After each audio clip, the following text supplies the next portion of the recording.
औज़ुबिल्लाहिमिनश्शैतानिर्रजीम बिस्मिल्लाहिर्रहमानिर्रहीम। अस्सलाम वालेकुम स्टूडेंट्स, मेरा नाम मिसेस हुमायरा नाज़िम है और आज हम नहम क्लास की उर्दू की किताब के सबक नंबर 7 आराम व सुकून, इस सबक के बारे में हम पढ़ेंगे और इस सबक के मुसन्निफ हैं सैयद इम्तियाज़ अली ताज। तो सबक का बाकायदा आगाज़ से पहले जो कि हमारे मुसन्निफ है सैयद इम्तियाज़ अली ताज, कुछ मालूमात उनके बारे में। सैयद इम्तियाज़ अली ताज की तारीख पैदाइश 1900, पैदाइश का मकाम यानी उनकी पैदाइश किस जगह पर किस उसमें हुई, लाहौर। आबाई वतन कहते हैं जो उनके आबाओ अजदाद बाप दादा का वतन था, देवबंद इंडिया। इनकी तारीख वफात थी 1970, उम्र इनकी थी 70 साल। वालिद का नाम था मौलवी मुमताज़ अली।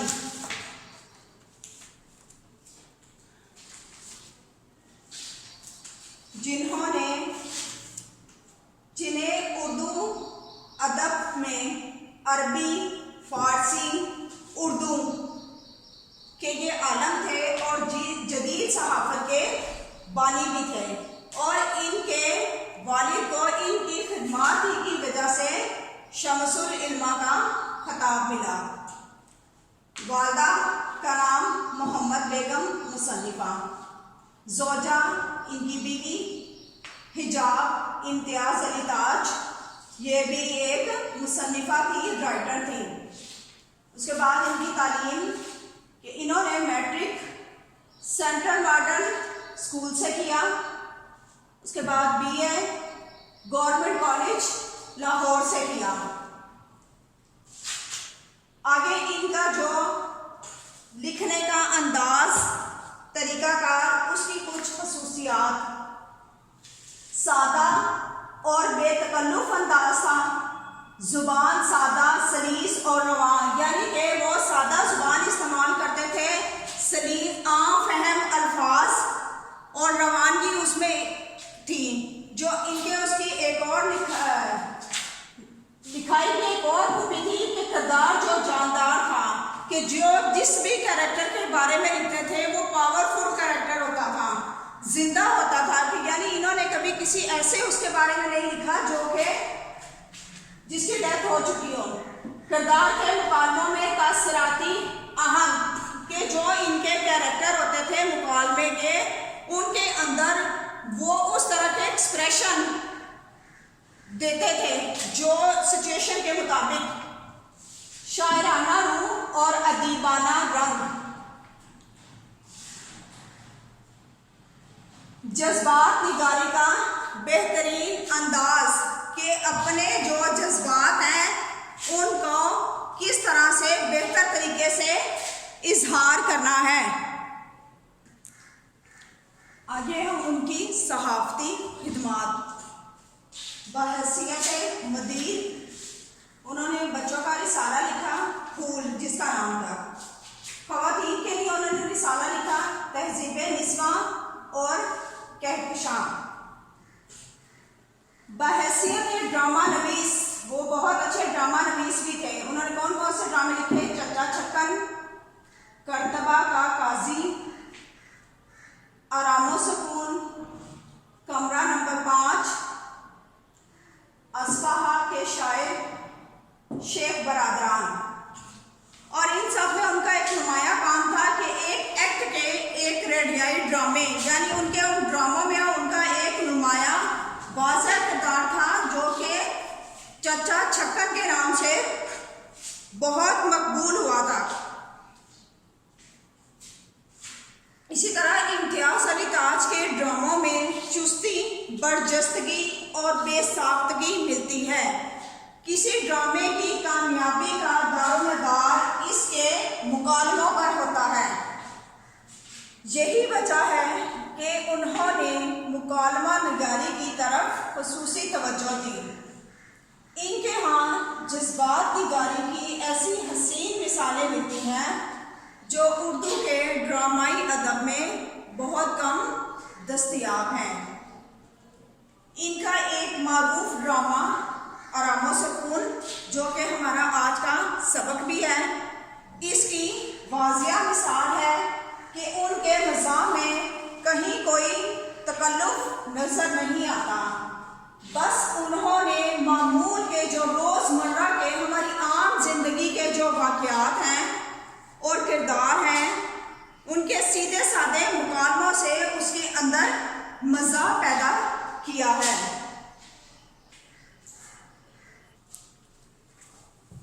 अब सबक का बाकायदा आगाज़ करने से पहले इस सबक के कुछ मुश्किल अल्फाज और उनके मायने देख लेते हैं, ताकि आपको सबक को समझने में आसानी हो। तरद्दुद, फिक्र, परेशानी। असाब, असब की जमा पट्टे, जिसे हम मसल्स कहते हैं। तकवियत, ताकत, कुव्वत। सका, पानी भरने वाला।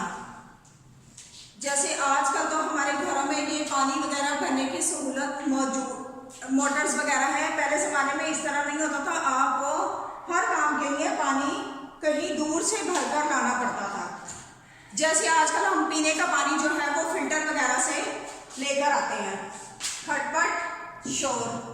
अलील, बीमार। नगमा सराई कहते हैं गीत गाने को।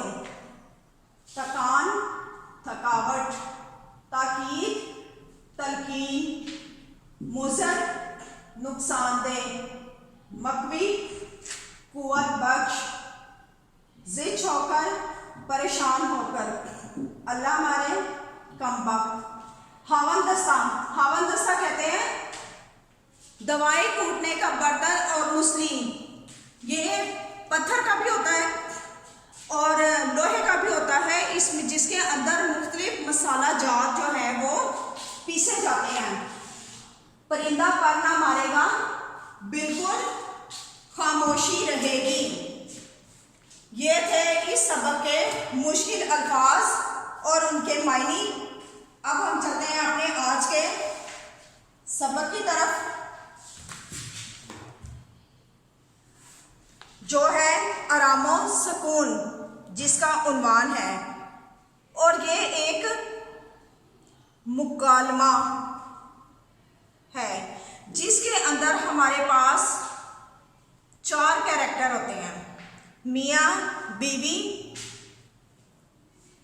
एक उनका नौकर और एक डॉक्टर।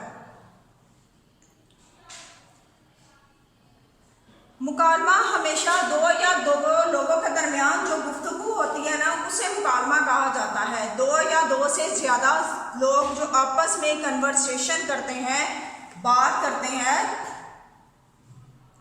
उसे मुकालमा कहते हैं।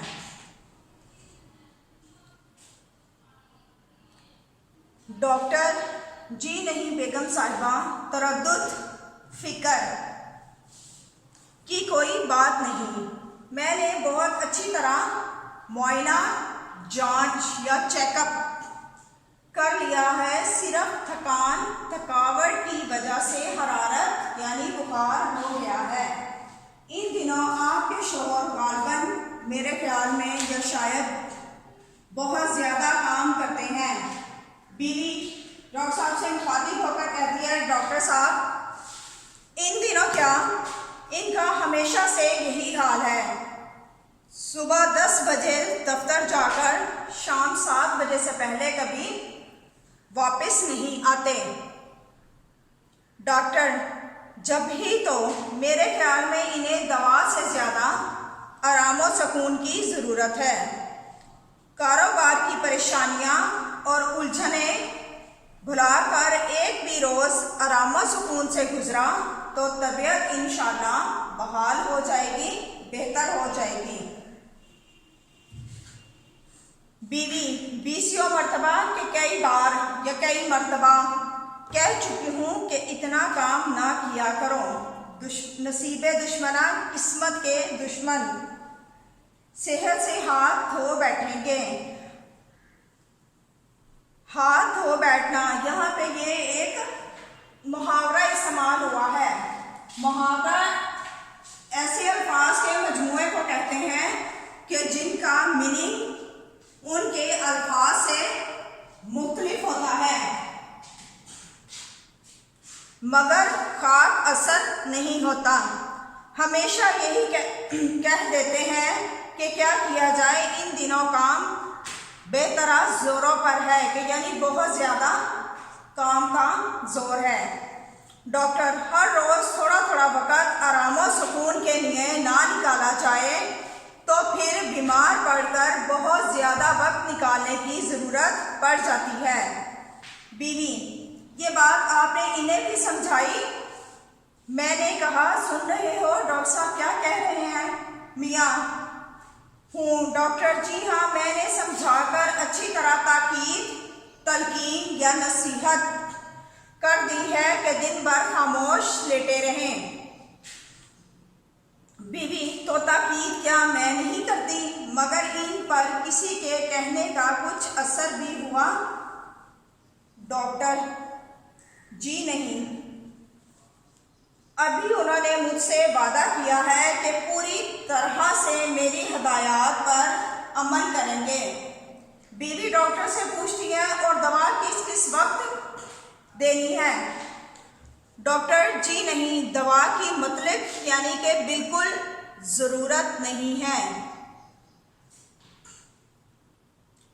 बस आप सिर्फ इनके आराम और सुकून का ख्याल रखें। ग़िज़ा जो देनी है मैं लिख चुका हूँ। बीवी, बड़ी मेहरबानी आपकी। डॉक्टर, तो फिर इजाज़त। बीवी ऊंची आवाज़ से पुकार कर अपने नौकर को आवाज़ देती है।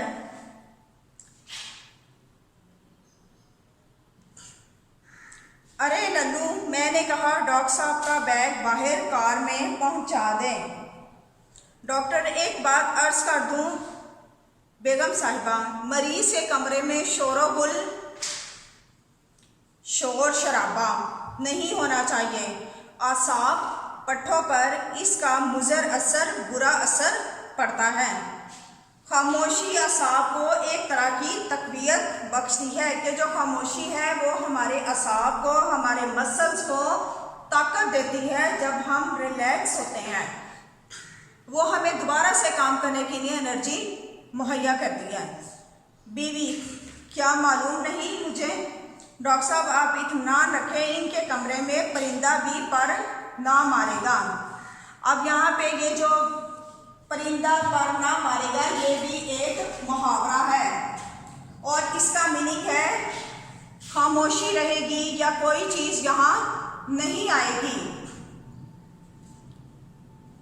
इतनी देर में मुलाजिम आता है। हाँ हुजूर, डॉक्टर उठा लो ये बैग। तो आदाब। बीवी, आदाब। डॉक्टर और मुलाजिम जाते हैं। करीब आकर कहती है, मैंने कहा सो गए क्या? मियाँ हूँ, यूं ही चुपका पड़ा हुआ था कि बिल्कुल खामोश लेटा हुआ था। बीवी, बस ऐसे ही लेटे रही है। डॉक्टर साहब बहुत सख्त ताकीद करके गए हैं कि ना आप बात करें, ना आप के कमरे में कोई बात करें। इससे भी थकान होती है, थकावट होती है। तमाम वक्त पूरे आराम और सुकून से गुजारें। समझ गए? मियाँ, हाँ, दर्द से करारा होता है वो, कि उसे तकलीफ ज़्यादा होती है। बीवी, क्यों बदन टूट रहा है? मियाँ हूँ, टूट रहा, बदन टूट रहा है कि जिस्म दर्द कर रहा है? कहो तो दबा दूँ? मियाँ हूँ। बीवी, सोने को जी चाह रहा है तो चली जाऊँ? मियाँ कहता है कि अच्छी बात है कि अगर तुम यहाँ से चली जाओ तो मुझे भी 2 घड़ी सुकून मैसर आ जाए। बीवी, अगर पीछे किसी चीज़ की ज़रूरत हो, अच्छा बुलाने के लिए घंटी पास रखे जाती हो, फिर वो उसकी घंटी की तलाश शुरू हो जाती है कि घंटी कहाँ गई। रात मैंने आप यहाँ मेज़ पर रखी थी, अल्लाह जाने ये कौन मेरी चीज़ों को उलट पुलट के उल्टा सीधा कर देता है। थोड़ी देर बाद कुंडी की आवाज़ आती है, दरवाज़ा खटकना शुरू हो जाता है। कौन है ये नामुराद? देखो ये कौन कबाड़ तोड़े जा रहा है, कबाड़ तोड़े जा रहा है कि दरवाजा बजाता जा रहा है। नौकर दूर से सक्का है, सक्का के जो पानी भरने वाला आया है। बीवी पानी भरने वाले से मुखातिब होकर कहती है घर में बहरे बसते हैं। बहरे ऐसे लोगों को कहते हैं जिनकी कुव्वत समात कम हो या ना हो, जो कम वक्त इस जोर से कुंडी खटकाता है अल्लाह मार कि यानी तुम्हें इतना भी ख्याल नहीं है कि घर में कोई बीमार पड़ा है और डॉक्टर ने ताकीद कर रखी है कि कोई शोरगुल, कोई शोर शराबा ना होने पाए, और उससे कहो यही वक्त है पानी लाने का। अब तो अच्छी खासी दोपहर होने को आ गई है। कल से अगर वो इतनी देर से पानी देने आया तो मैं उसे नौकरी से अलग कर दूंगी, मतलब फारिग कर दूंगी। मैं नामुराद को 20 मरतबा कहलवा चुकी हूँ कि सुबह सवेरे हो जाया करे, कि मैं इसको कितनी बार कह चुकी हूँ कि सुबह सवेरे आया करे। कान पर जूं नहीं रेंगती, कान पर जूं ना रेंगना ये भी एक मुहावरा है जिसका मायने के बिल्कुल असर नहीं होता। मियाँ अरे भाई अब बख्शो इसे, कि अब इसे जाने दो। बीवी बख्शो कैसे, जरा तरह दो कि यानी जरा सी छूट दो, जरा सी लापरवाही दिखाओ तो ये लोग तो सर पर सवार हो जाते हैं। मियाँ हूँ। बीवी क्यों ज़्यादा दर्द महसूस हो रहा है? मियाँ हूँ। बीवी लल्लू से कहूँ आकर दबा दे। मियाँ हूँ। बीवी ये देखो यहाँ अंगीठी पर रखी है, आप बताइए आपसे आप आ गई, यहाँ पाँव थे इसके। ये सब हरकतें इस लल्लू की हैं। कम वक्त ने कसम खा रखी है कि कोई भी चीज़ ठिकाने पर ना रहने देगा। अल्लाह जाने ये नामुराद मेरी चीज़ों को हाथ लगाता क्यों है। मियाँ अरे भाई क्यों नाहक बेफ़ायदा गुल शोर मचा रही हो। घंटी रात मैंने खुद मेज से उठाकर अंगीठी पर रखी थी। बीवी तुमने? आय हाय वो क्यों? मियाँ नन्ना बार बार बजाए जा रहा था, मेरा दम उलझने लगा था कि दिल घबराने लगा था। इतनी देर में नौकर भी वहाँ आ जाता है। मुझे बुलाया बीवी जी। बीवी कम वक्त इतनी देर से तो आवाज़ें दे रही थी, कहाँ मर गए थे? गोदाम से रीठे ढूंढ रहा था। बीवी सुबह सवेरे कहा था, अब तक रीठे नहीं मिल रहे। नौकर जी मोहलत भी मिले कि फुर्सत भी तो मिले। उधर गोदाम जाता हूँ तो इधर कोई बुला लेता है। बीवी हाँ बड़ा काम रहता है ना, बेचारे को सर खुजाने की फुर्सत नहीं मिलती। सर खुजाने की फुर्सत ना मिलना ये भी एक मुहावरा है। इस सबक में आपके बहुत सारे मुहावरात इस्तेमाल हुए में हैं। भाग यहाँ से निकल जाकर रीठे ढूंढ, तो ये घंटी तुम्हारे सिरहाने रख जाती हूँ। कवाड़ बंद करती जाना। कवाड़ दरवाजे को कहते हैं। बीवी पीछे अकेले में जी तो ना घबराएगा? मियाँ नहीं बाबा नहीं। बीवी अरे हाँ ये तो मैंने देखा ही, डॉक्टर साहब खाने के लिए क्या क्या चीज़ें लिख गए हैं। कहाँ गया इनका लिखा हुआ कागज़? ए लो ये तो नीचे पड़ा हुआ है, अभी कहीं कूड़े में चला जाता तो उसके ऊपर नुस्खा जो लिखा हुआ था सिर्फ खाने पीने की चीज़ें थी, दवा उसके अंदर, उसमें वो कोई तजवीज़ नहीं करता। मेल्टेड मिल्क, नारंगी का रस, साबूदाने की खीर क्या तैयार करवा दूँ इस वक्त के लिए? मियाँ जो जी चाहे। बीवी इसमें मेरे जी चाहने का क्या सवाल, खाना आपको है या मुझे? मियाँ साबूदाना बना दें थोड़ा सा। बीवी बस इससे क्या बनेगा, यखनी पी लेते थोड़ी सी, चूज़े की यखनी बनवा देती हूँ। मकवी चीज़ है कि ताकतवर चीज़ है। मियाँ बनवा दो। बीवी 2 कदम चलती है और फिर वापस आ जाती है। मगर मैंने कहा कि उसमें देर लग जाएगी, यखनी की तैयारी में चूज़ा बाज़ार से मंगवाना होगा। इस लल्लू को तो आप जानते हैं, बाज़ार जाता है तो वहीं का हो रहता है। मियाँ बीवी तो फिर यूँ करती हूँ, अभी वो उसके पास नई सजेशन होती है, नया ऑप्शन होता है कि सहन में से उनका एक छोटा बच्चा है, उसके गाड़ी चलाने की पट पट पट आवाज़ आना शुरू हो जाती है। अरे भैया अब ये क्या खटपट शुरू हो गई कि ये क्या शोर शुरू हो गया नया। बीवी, नन्ना है आपका, ईद के रोज मेले में से खिलौना गाड़ी ले आया था, ना इसका दिल इससे भरता है ना ये टूटती है। अरे मैंने कहा नन्हे नहीं मानेगा, छोड़ इस पटपट को, जब देखो लिए फिर रहा है। साहबजादे बेटे का दिल किसी तरह पुर होने में नहीं आता कि भरने में नहीं आता। वैसे भी ये तो बच्चों में बात होती है कि जब भी उन्हें कोई नई चीज़ मिलती है, कोई नया खिलौना मिलता है, कोई और, तो वो उसका पीछा छोड़ते ही नहीं है जब तक उनका उससे शौक पूरी तरह से ख़त्म नहीं हो जाता। चूल्हे में झोंक दूंगी इस कमबख्त को, इतना ख्याल भी नहीं आता कि अब्बा बीमार पड़े हैं, शोर गुल से इनकी तबीयत घबराती है। मियाँ हूँ, बीवी कम नहीं हुआ दर्द? मियाँ नहीं, तो मैं कह रही थी खाने का पूछ रही थी। उसकी सुई अभी भी वही है कि मैं अभी खाने का सिर्फ पूछ रही हूँ। फिर दोबारा से गाड़ी चलाने की आवाज़ आती है। नहीं मानेगा, ठहर जा। मियाँ कराता है दूर से बीवी की आवाज़, छोड़ अपनी ये पटपट। इतने में बच्चा जो है वो उसका अपना राग शुरू हो जाता है, वो रोने लग जाता है। इतना ख्याल नहीं, अब्बा बीमार पड़े हैं, डॉक्टर ने कहा है शोरगुल ना करे, इन्हें तकलीफ होगी। चुप, खबरदार। जो आवाज़ निकाली, बच्चा रोना बंद करने की नाकाम कोशिश करता है। कमबख्त का जो खेल है ऐसा ही बेढंगा है, चल इधर नहीं, चुप होगा। मियाँ इस हंगामे से जिच हो जाता है, तंग हो जाता है या परेशान हो जाता है। बीवी की आवाज़ गायब होते ही कमरे में झाड़ू फेरने की आवाज़ आने लग जाती है। यानी जितना उसे आराम और सुकून के बारे में कहा था कि उसने फुली कंप्लीट रेस्ट करना है, उतना ही उसे घर में एक लम्हा भी आराम के लिए मुयस्सर नहीं आता। एक के बाद एक शोर शराबा घर में जारी रहता है। मियाँ, अरे भाई ये गर्द कहाँ से आने लगी, ये क्या हो रहा है? मुलाजिम, झाड़ू दे रहा हूँ। मियाँ, कमबख्त दफा हो जाओ यहाँ से।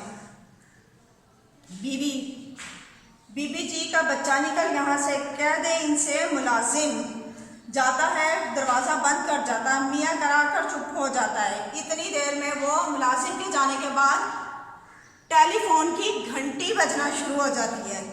सोने पे सुहागा और बजती रहती है। अरे भाई कहाँ गए, अरे कोई टेलीफोन सुनने तो आए। फ़ोन इतनी देर तक बजता रहता है कि वो तंग आकर खुद उठाता है कि मैं इशफाक बोल रहा हूँ। बेगम इशफाक किसी काम में मसरूफ़ है, इस वक्त कमरे में नहीं है। यहाँ कोई ऐसा नहीं जो इन्हें बुला लाए। मैं अलील हूँ, बीमार हूँ। क्या फरमाया आपने? आवाज़ देने के लिए ज़रूरी नहीं कि गला भी ख़राब हो।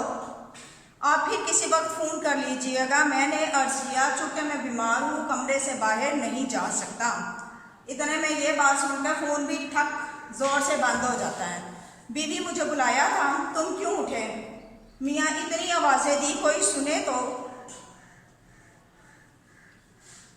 बीवी, तौबा तौबा, लेटो लेटो, मैं ज़रा गोदाम में चली गई थी, नौकर को रीठे निकाल कर दे रही थी। क्यों बुलाया था? इतनी देर में हमसाये के यहाँ गाना बजाना शुरू हो जाता है। मियाँ, फ़ोन था तुम्हारा? बीवी, किसने किया था? मियाँ, होगा कोई, अब मुझे क्या पता। बीवी, जब उठ ही खड़े हुए थे तो नाम भी पूछ लेना था, कोई गुनाह था? मियाँ, मैंने कह दिया था फिर कर ले फ़ोन। बीवी, मुफ्त की उलझन में डाल दिया, अल्लाह जाने कौन थी और क्या चाहती थी। अरे भाई कोई ऐसा ज़रूरी काम नहीं था, वरना मुझे पैगाम दे देती। तुम खुदा के लिए हमसाये के साहबजादे का हारमोनियम, ये एक गाना बजाने का इंस्ट्रूमेंट होता है, और गाना बंद करवाओ, मेरा सर दर्द से फटे जा रहा है। मियाँ, बाबा एक दफ़ा लिख कर भेज दो, मैं बीमार हूँ। डॉक्टर ने कहा है कि मेरे लिए आराम और सुकून की ज़रूरत है। एक रोज़ इनके साहबजादे ने नगमा सराई गीत गाना नगमा सराई ना फरमाई तो वो दुनिया की किसी बहुत बड़ी नेमत से महरूम ना हो जाए। बीवी कहे तो देती हूँ मगर कहीं चिढ़ ना जाए। मियाँ मुनासिब अल्फाज में लिखना। बेसुरे गाने का शोर जो है वो मुसलसल जारी है कि मियाँ दर्द से करा रहा होता और अचानक ही बच्चे की रोने की आवाज़ दोबारा से शुरू हो जाती है। फिर बीवी आवाज़ लगा कर पूछती है, अरे क्या हो गया नन्हे? बच्चा गिर पड़ा है, खून निकल आया है। बीवी खत लिख रही हूँ, अभी आई, चुप हो जाओ। दर्द से कराते हुए मियाँ यकना शुद्ध दो शुद्ध कि एक मुसीबत तो थी ही, दूसरी भी आ गई। बीवी तौबा, आप तो बुखला देते हैं। देख रहे हैं खत लिख रही हूँ, बच्चे को चुप क्यों करवा सकती हूँ? क्या आप देख रहे हैं, पहले मैं अपना खत लिखना पूरा करूंगी, फिर उसके बाद मैं बच्चे को चुप करवाऊंगी, चाहे इतनी देर में बच्चे को जो चोट लगी है उसमें उसका कितना नुकसान क्यों ना हो जाए। नामुराद चुप हो जाओ, खून निकल आया तो क्या क़यामत आ गई? अभी आ रही हूँ, 2 सतरे यानी 2 लाइनें लिख लूँ। मियाँ ख़त्म नहीं हुआ खत? जाने क्या दफ्तर लिखने बैठ गई हो? बीवी अभी हुआ जाता है। इस गुल में यानी इस शोर गुल में ये सब कुछ जारी था, साथ ही एक फ़कीर की आवाज़ भी शामिल हो जाती है। फ़कीर बाल बच्चे की खैर, राहे मौला कुछ मिल जाए फ़कीर को। मियाँ करा कर बस इनकी कसर रह गई थी। बीवी तो अब मैं तो इसे बुलाकर नहीं लाई। मियाँ अरे तो खुदा के लिए इसे रुखसत तो कर रहा हो कि इसे भेज तो दो। बीवी ओ लल्लू, अरे लल्लू, यानी वो फिर से वहीं बैठे बैठे अपना काम नहीं छोड़ना, शोर कम करने में कोई कसर नहीं छोड़ी, वहीं से बैठे बैठे नौकर को आवाज़ें लगाती हैं। वो हावन दस्ते में रीठे कूटना शुरू कर देता। हावन दस्ते दवाई कूटने का जो बर्तन होता है। बेसुरे गाने में बच्चे के रोने की आवाज़, फ़कीर की सदा और हावन दस्ते की धमक आवाज़ शामिल हो जाती है। मियाँ हाय तौबा तौबा। बीवी अरे नामुराद, ये रीठे फिर कूट लेना, पहले इस फ़कीर को रुखसत तो कर दें। वो उसमें इतना मसरूफ़ होता है कि उसे उस शोर में अपनी जो मालकिन है उसकी आवाज़ ही नहीं आती कि वो उसे क्या कह रही है। मियाँ जल्दी जल्दी कराता हुआ घबरा कर उठ बैठता है। मेरी टोपी और शेरवानी देना। बीवी टोपी और शेरवानी? मियाँ हाँ, मैं दफ्तर जा रहा हूँ, अभी दफ्तर जा रहा हूँ। बीवी है वो क्यों? मियाँ आरामो सुकून के लिए कि उसने घर में सिर्फ और सिर्फ आरामो सुकून, डॉक्टर ने उसे कोई दवाई नहीं कही थी, लिख कर दी थी, सिर्फ आराम करने को कहा था, जो कि इतनी देर में उसे एक लम्हे भी मैसर नहीं आता। अब यहाँ पे एक बात और कि ये था हमारा एक मुकालमा में सिर्फ मज़ाहिया तहरीर हमारे लिए हंसने हंसाने के लिए नहीं होती। मज़ाहिया बाज़ राइटर मज़ाह के ज़रिए हर उस आप तक कुछ एक पैगाम पहुँचाना चाहते हैं कि मज़ाहिया तहरीर सिर्फ हंसने हंसाने की चीज़ नहीं होती, बल्कि इसमें आपके लिए एक पैगाम, एक मैसेज या कोई नसीहत आप लोगों के लिए पोशीदा होती है, छुपी हुई होती है। और कि इंसानी माशरे के मुख्तलिफ किरदारों के साथ आपने बोलचाल किस तरह से आपने पेश आना है। अब ये जो हमने पढ़ा है सबक आरामो सुकून कि इस मज़ाहिया तहरीर के ज़रिए बीमार की तीमारदारी के तरीके और सलीके से आगाह किया गया है कि हमने किसी बीमार की तीमारदारी किस तरह से करनी है, उसे आराम और सुकून किस तरह से मुहैया करना है, ना कि उसके आराम और सुकून में सिर्फ खलल ही डालना है। इस पूरे ड्रामे में जितनी उसको आराम व सुकून, आराम की तलकीन की गई थी, उतना ही ज़्यादा जो है वो शोर शराबा रहा है। तो ये तो था हमारा आज तक का जो सबक आराम व सुकून, उसका इख्तिताम होता है। शुक्रिया।